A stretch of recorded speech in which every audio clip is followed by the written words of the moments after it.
So autism is a developmental disability. It's lifelong.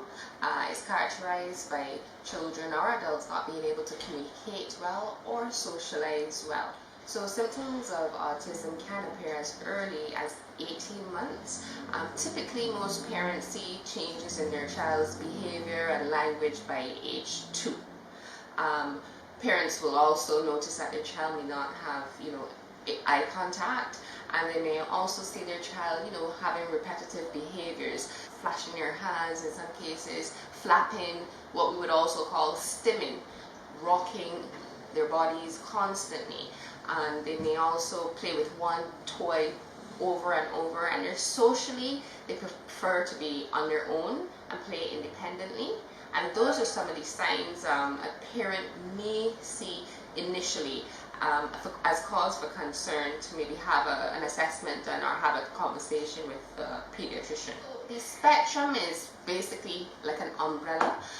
You can have children or adults who are mild to severe. Those who are mild, they have limited symptoms of autism, but they are cognitively above average or average. In some cases, they show exceptional abilities where they can count, they can communicate to an extent, but they may have difficulty processing information or actually trying to express what they're trying to say to someone. Take us through the process of diagnosing a child with autism. Well, usually a parent would call us and we will have a quick telephone conversation, about 15 minutes, just to find out, why they're calling and what are the reasons and what are some of the symptoms that they're seeing with their child. After that, they come in for an appointment, and we go through a series of tests and observations. Primarily, parents fill out forms. The teacher would fill out a form if they're at school, and we will also go out to the school and observe the child in their school setting if they are in school, and have a conversation with their teachers. After that, we would continue doing some other psychological assessments.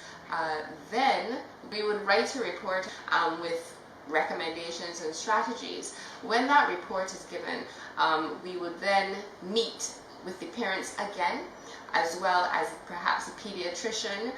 Depending on the need of the child, we may have an occupational therapist or a speech therapist come in, and we have what we call an Iep meeting, which is an individualized education plan, and that basically supports the child's learning and what exactly must be done with that child. So there's a series of aims and targets that must be mastered before the child can actually move on, and we use a lot of visual aids to support the child when they're learning. Parents are usually sad, hurt, disappointed, in denial.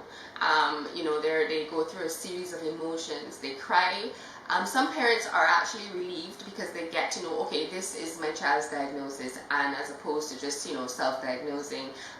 But majority of parents are usually upset, terrified.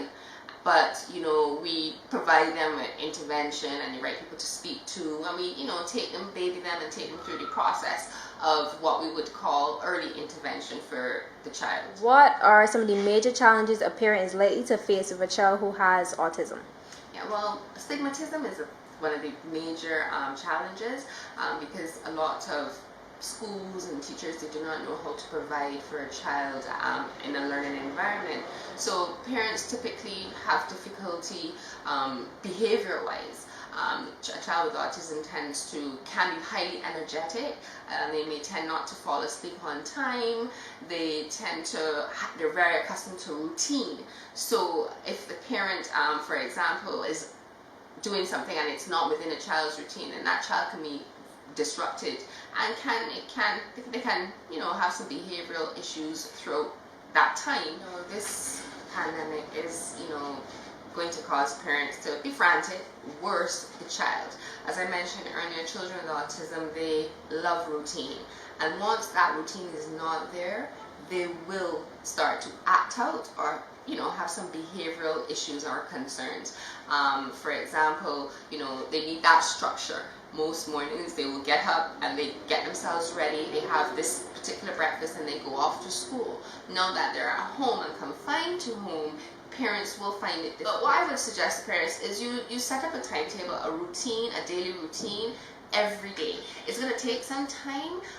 Give it about a couple of weeks, because you need to ensure and just guide your child through this time and explain to them why they cannot go to school and the importance of it. And using pictographs and pictures definitely will help your child see what the COVID-19 means, exactly how they should behave, simply because they're not doing the same things that they're accustomed to.